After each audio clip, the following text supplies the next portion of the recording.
बिस्मिल्लाहिर्रहमानिर्रहीम। अस्सलाम वालेकुम नाज़रीन कराम। एक तो जो लाहौर हाई कोर्ट है वहाँ से पाकिस्तान तहरीक इंसाफ के लिए एक अच्छी खबर आई है, बहुत ही ज़बरदस्त खबर है जिसका बहुत ही पाकिस्तान तहरीक इंसाफ को फ़ायदा होगा, वो आपके सामने रखनी है।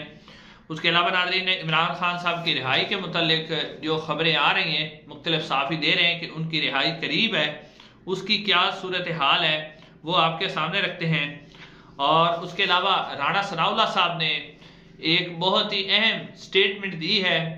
और ये जो उनकी स्टेटमेंट है, इससे पहले मियां जवेद लतीफ़ साहब भी इस किस्म की स्टेटमेंट दे रहे हैं। ये उनकी स्टेटमेंट क्या है और उन्होंने क्या कहा है जो कि डायरेक्टली या इनडायरेक्टली पाकिस्तान तहरीक इंसाफ के बयानियों को सपोर्ट करती है और पाकिस्तान तहरीक इंसाफ को सपोर्ट करती है। और दूसरी तरफ उसका और जो ये जो स्टेटमेंट देने का मकसद है इस वक्त वो क्या है, और इससे जो है ये राणा सनाउल्लाह साहब खुद ये स्टेटमेंट दे रहे हैं या उनसे दिलवाई जा रही है जो है वो, इसके अंदर जरा क्या आपको जो व्यू पॉइंट है वो आपके सामने रखते हैं। नाज़रीन सबसे पहले इसी खबर पर बात कर देते हैं कि जो राणा सनाउल्लाह साहब ने स्टेटमेंट दी है। आपको नाज़रीन मालूम है कि मियां जवेद लतीफ़ साहब भी कहते रहे हैं कि इलेक्शन हमें हरवाया गया, पिक एंड चूज किया गया, कहीं पर किसी को हराया गया, किसी को जितवाया गया। और जो जवेद लतीफ़ साहब उन्होंने कहा कि इलेक्शन जितवाने के लिए बाकायदा तौर पर पैसे भी लिए गए। और फिर जब वो जवेद लतीफ़ साहब ने कहा कि जब मैंने कहा कि मेरी रिकाउंटिंग करवा दो तो उन्हें कहा कि हम नवाज शरीफ साहब के हल्के की फिर रिकाउंटिंग करवाएंगे। उसके बाद नाज़रीन राणा सनाउल्लाह साहब जहाँ पहले इमरान खान साहब के बहुत बड़े नाक़िद थे और इमरान खान साहब के खिलाफ बहुत ही सख्त बयान दे चुके हैं, इस तरह के बयान भी दे चुके हैं कि या हम होंगे इमरान खान होंगे, इसका वजूद खतरे में है, इसका वजूद पाकिस्तान के लिए खतरा है, इमरान खान का वजूद होगा तो हमारा नहीं होगा, हमारा होगा तो उसका नहीं होगा, इस तरह की बातें कर चुके हैं। लेकिन यकदम उन्हें क्या ख्याल आया कि उन्होंने बयान दाग दिया। उन्होंने कहा, पहले आप बयान राणा सनाउल्लाह साहब का सुन लें। राणा सनाउल्लाह साहब कहते हैं कि हमारे खिलाफ जो भी वोट पड़ा है, जहां जहां भी पड़ा है और जहां जहां से हम इलेक्शन हारे हैं वो बिल्कुल ठीक पड़ा है। अवाम ने हमें वोट नहीं दिया, हम अपनी शिकस्त को तस्लीम करते हैं। और उन्होंने कहा कि हमारी जो जमात है उसके पास अक्सरियत नहीं है, उसे हुकूमत नहीं बनानी चाहिए थी। आज भी इमरान खान साहब की पार्टी के पास अक्सरियत है, अगर अब भी इमरान खान चाहें तो वो अपनी हुकूमत बना सकते हैं। और हम तो हुकूमत बनाना ही नहीं चाहते थे, लेकिन जो है हुकूमत हमने बना ली। यानी at the end Rana Sanaullah साहब ने बात तस्लीम कर ली कि पाकिस्तान तहरीक इंसाफ जो है वो जीत गई है, हम इलेक्शन हार गए। लेकिन उन्होंने इसके अंदर कहा कि जिस जिस जगह पे हम इलेक्शन हारे हैं वो ठीक हारे हैं। एक तो उन्होंने पाकिस्तान तहरीक इंसाफ की जीत को तस्लीम किया, और दूसरा उन्होंने इसके अंदर जो बरीक वारदात डाली है और जो बरीक वारदात उनसे डलवाई जा रही है, जो राणा सनाउल्लाह साहब इस तरह के बयान दे रहे हैं, उन्हें कोई पूछ भी नहीं रहा, ना उन्हें कोई पार्टी अपनी पार्टी के अंदर से कोई शो कॉज नोटिस आ रहा है, ना उन्हें कोई उनके ऊपर FIR हो रही है, इस किस्म की कोई खबर नहीं आ रही। तो अब राणा सनाउल्लाह साहब एक तरफ जहां वो कह रहे हैं कि पाकिस्तान तहरीक इंसाफ इलेक्शन जीती है, तो दूसरी तरफ वो उस बयानियों को भी सपोर्ट कर रहे हैं कि जहां पाकिस्तान तहरीक इंसाफ हारी है वो भी ठीक हारी है। यानी कि पाकिस्तान तहरीक इंसाफ का जो क्लेम है रावलपिंडी के अंदर, अटक के अंदर, जेलम के अंदर,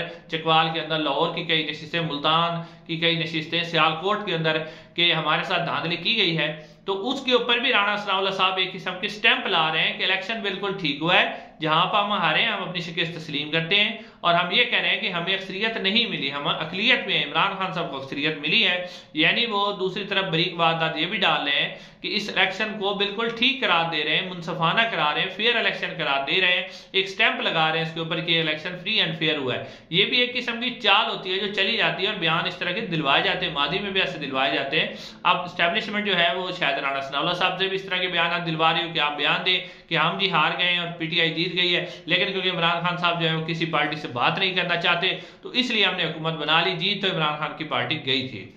अब नाज़रीन आते हैं दूसरी खबर की तरफ। दूसरी खबर यह है कि इस्लाम जो लाहौर हाई कोर्ट से खुशखबरी है वो मैं आपके सामने बाद में रखता हूं, लेकिन पहले आपको ये खबर देनी है कि इस वक्त इमरान खान साहब की जो रिहाई है उसके मुतल्लिक मुख्तलिफ सहाफ़ी जो हैं, जिसमें बड़े बड़े सहाफ़ी शामिल हैं, वो कह रहे हैं कि इमरान खान साहब को अब इससे ज़्यादा देर, यानी ज़्यादा मैक्सिमम कह सकते हैं 2 से 3 महीने के बाद जो है इमरान खान साहब को जेल में रखना नामुमकिन है। इमरान खान साहब के ऊपर जो केसेस थे वो बोगस बनाए गए थे, तो लिहाजा इमरान खान साहब की रिहाई अब करीब है। तो इस हवाले से वो कहते हैं कि जैसा कि आपने देखा कि तोशाखाना केस और ये जो इमरान खान की रिहाई करीब है, इसका ताल्लुक डायरेक्टली वो जोड़ रहे हैं इस्टेब्लिशमेंट के साथ कि इस्टेब्लिशमेंट जो है अब वो कुछ और सोचने लग गई है और वो कोई नया प्रोजेक्ट लॉन्च करना चाहती है। मुख्तलिफ साफी ये बात कर रहे हैं। उन्होंने कहा कि जैसे कहते हैं कि तोशा खाना की अचानक से सजा मुअत्तल हो जाना, कि जिसमें सजा हुई थी बुशरा बीबी को, इमरान खान साहब को, और उसके बाद जब अपील के लिए गया तो नैब ने फौरन से ही ये कह दिया कि जी हमें इस सजा की मुअत्तली पर कोई इतराज नहीं, आप इस सजा को मुअत्तल कर दें। तो तोशा खाना केस के अंदर सजा मुअत्तल हो गई। और वैसे भी तोशा खाना केस जो बनाया गया वो बड़े भोंडे तरीके से बनाया गया। फिर उसके ऊपर जिस तरह की समातें की गई, 15-15 घंटे की समातें की गई, जितना जल्दी उसे चलाया गया, उसके अंदर काफी लूप होल मौजूद है, जिसके ऊपर यानी कि अगर वो अदालत के अंदर आता भी सही तो उसने उड़ जाना था। लेकिन अब वो कहते हैं कि इतना जल्दी तोशा खाना के अंदर रिलीफ मिल जाना। फिर साइफर केस के हवाले से आपको याद होगा कि जब सुप्रीम कोर्ट ऑफ पाकिस्तान के अंदर साइफर केस के हवाले से इमरान खान और शाह महमूद कुरैशी की जमानत की दरखास्त लगी थी, जिसमें जो जज साहबान थे, जिसमें सरदार तारिक साहब भी थे, जस्टिस अतर मिनुल्लाह साहब भी थे, तो इन जजेस ने जब ये जमानत की दरखास्त के ऊपर जब समाअत की थी तो उस वक्त ही उन्होंने सुप्रीम कोर्ट से जो रिमार्क्स आए थे और सुप्रीम कोर्ट के जजेस ने जो इसके ऊपर बात की थी, उन्होंने साइफर केस को उसी वक्त ही खत्म कर दिया था। जिस तरह के सवालात उन्होंने किए वकला से और अटॉर्नी जनरल से, जिसका कोई वो जवाब ना दे सके, तो अब वो साइफर केस भी तकरीबन उस वक्त ही खत्म हो गया था। लेकिन अब दोबारा ये जो साइफर केस आया है इस्लामाबाद हाई कोर्ट के अंदर, तो इसके ऊपर भी जो जस्टिस मियां गुल हसन औरंगजेब साहब ने बड़े सीरियस किस्म के सवालात किए हैं, जिसका कोई जवाब नहीं है। उन्होंने कहा कि ये साइफर की वो कौन सा कंटेंट है, कौन सी वो तहरीर है जिसको इमरान खान साहब ने पब्लिक किया, वो तो हमें बताएं, वो भी नहीं है। फिर उन्होंने कहा कि साइफर सिर्फ कोई इमरान खान साहब के पास तो कॉपी नहीं गई थी, ये 8 मुख्तलिफ लोगों के पास कॉपी गई थी, तो उनमें से किसी ने भी वापस नहीं की, और फिर मुकदमा सिर्फ इमरान खान साहब पर बनाया गया, ये क्यों है। फिर उन्होंने कहा कि अगर आप इमरान खान साहब के खिलाफ साइफर में गवाही के हिसाब से देखें तो आजम खान की गवाही ही एक गवाही है जिसको आप कुछ कंसीडर कर रहे हैं, और अगर आजम खान की गवाही को हम निकाल देते हैं तो इमरान खान साहब और शाह महमूद कुरैशी साहब के खिलाफ तो कोई गवाह है ही नहीं। और फिर जस्टिस मियां गुल हसन औरंगजेब ने कहा कि वो गवाह जो कि 1 महीने तक जो है वो जेर कस्टडी रहा, वो गायब रहा, उसके मुतालिक पता नहीं था, उसकी बाजियाबी के लिए बाकायदा तौर पर हाई कोर्ट के अंदर रेट पटिशन दायर की गई, वो अचानक से फिर सामने आया, 161 का बयान उसने दे दिया, 164 का बयान दे दिया, फिर उसने गवाही दे दी। तो ये सारी बातें जो है साइफर केस के हवाले से आप कह सकते हैं कि इसके ऊपर बहुत बड़े सवालात उठ रहे हैं, और लग रहा है कि मामला भी ज्यादा देर चलने वाला नहीं है, ये भी खत्म हो जाएगा। और फिर इद्दत में निकाह का केस जो है जिसके अंदर 7 साल की सजा हुई है, उसके ऊपर भी वो तो खैर एक वैसे ही गैर इखलाकी केस है, और वो केस तो बिल्कुल ही ठहरने वाला नहीं है, एक किस्म का घटिया किस्म का केस बनाया गया। और जिस तरह का खाबर मनेका साहब ने घटिया किरदार अदा किया, उसके अंदर के 6-7 साल के बाद उन्हें याद आया, और जिसके हवाले से यानी इस्लाम की तारीख में आज तक इस तरह के किसी के निकाह या इद्दत के मुतालिक कोई केस नहीं आया। लेकिन उस तरह का केस एस्टेब्लिशमेंट ने इमरान खान साहब के खिलाफ बनवाया, तो उस केस में तो वैसे कुछ नहीं है। तो ये केसेस अगर ईद के बाद ये फारिग हो जाते थे, इमरान खान साहब 9 मई के वाकयात के उनके ऊपर केसेस हैं, उसमें आप उनको डायरेक्टली इन्वॉल्व नहीं कर सकते क्योंकि वो जेल के अंदर थे, तो उनको आप कैसे इन्वॉल्व करेंगे? करेंगे भी सही तो अपर जो अदालत है या अपर जो जुडिशरी है वहां से वो केस उड़ जाएगा। तो इसी तरह अब 190 मिलियन पाउंड का एक केस चल रहा है, उसमें देखिए इमरान खान साहब को क्या सजा होती है और जो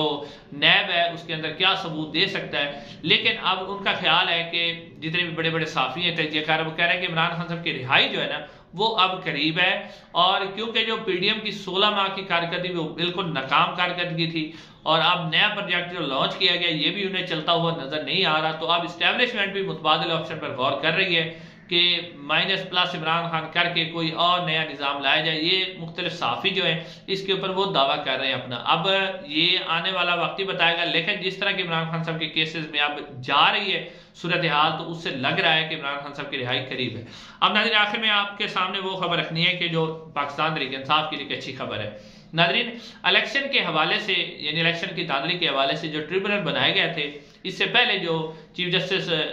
थे लाहौर हाई कोर्ट के अमीर भट्टी साहब, उन्होंने सिर्फ 2 जजेस लगाए थे, और उन्हीं 2 जजेस के जिम्मे लगाया था कि आपने इन ट्रिब्यूनल के ऊपर समाअत करनी है। हालांकि पंजाब जो है एक बहुत बड़ा सूबा है जिसके अंदर बहुत सारी ऐसी नशिस्तें हैं जिनके ऊपर दरखास्तें लगी हुई हैं, लेकिन अगर 2 जजेस होंगे तो वो तो बिल्कुल ही समात नहीं हो सकती। लेकिन अब जब नए जज आए हैं तो उन्होंने इसके बाकायदा 6 ट्रिब्यूनल बना दिए और 6 जजेस को तैनात कर दिया है जो कि इंतखाबी धांधली के मुतालिक केसेस को सुनेंगे। इसमें उन्होंने बहावलपुर के अंदर एक बेंच के ऊपर जज साहब को लगाया, मुल्तान के अंदर लगाया, रावलपिंडी बेंच के अंदर लगाया है, उसके अलावा जो है लाहौर के अंदर बेंच के ऊपर लगाया है। तो अब केसेस जो हैं उनकी जो तादाद है वो बहुत ज्यादा है, तो उसी तरह से बेंचेस भी ज्यादा बन गए, ट्रिब्यूनल भी ज्यादा बन गए हैं। तो अब क्योंकि अदलिया ने भी आपने देखा कि पाकिस्तान तहरीक इंसाफ के खिलाफ जो रिकाउंटिंग के दरमियान एक सीट तब्दील की गई थी, एक सिंध के अंदर और एक जो पंजाब के अंदर 81 थी गुजरांवाला की, तो उसमें से किस तरह 10,000 वोट जो है मुस्तरद करके और राणा जो बिलाल इजाज है उनको हरवा दिया गया था और कयूम नहरा साहब को जितवा दिया गया था। लेकिन अब हाई कोर्ट के अंदर जब वो समाअत हुई है तो हाई कोर्ट ने जनाब उस जो नोटिफिकेशन है उसको मुअत्तल कर दिया है और मुअत्तल करने के बाद जो है वो जो पाकिस्तान तहरीक इंसाफ के उम्मीदवार का नोटिफिकेशन था उसे बहाल कर दिया है। तो अब इससे लगता है कि ये जो जजेस का खास तौर पर जो 6 जजेस का खत आया जिसके बाद जजेस के अंदर जो लावा था, जो उनके अंदर कुछ बुजदिली आई थी, अब वो जजेस जो हैं वो एक तरफ स्टैंड होने की कोशिश कर रहे हैं और खड़े होने की कोशिश कर रहे हैं। तो अगर इस तरह जैसे 6 अब ट्रिब्यूनल बने हैं, ये भी एक बहुत बड़ा साइन है कि जज अब स्टैंड ले रहे हैं, अदलिया अब स्टैंड ले रही है। तो जिस तरह का ये फैसला है उसके मुतालिक भी अब ये बात जाहिर हो गई है कि जजेस जो है ना इसके ऊपर स्टैंड ले रहे हैं और अगले 2-3 महीने में आप देखेंगे कि जजेस स्टैंड लेते हैं तो काफी सारे ऐसे जो इस वक्त MNA हैं उनकी नशिस्तें आपको जाती हुई नजर आएंगी और ये जो 2/3 अक्सरियत बनाई गई है खास तौर पर काजी फैजी साहब को एक्सटेंशन देने के लिए, तो अगर अदलिया खड़ी हो जाती है तो फिर एक्सटेंशन जो है वो भी बड़ी मुश्किल हो जाएगी और काजी फैजी साहब ये एक्सटेंशन नहीं ले सकेंगे और 2/3 अक्सरियत भी खत्म हो जाएगी। इंशाल्लाह अगली वीडियो में आपसे मुलाकात होगी। अस्सलाम वालेकुम रहमतुल्लाह।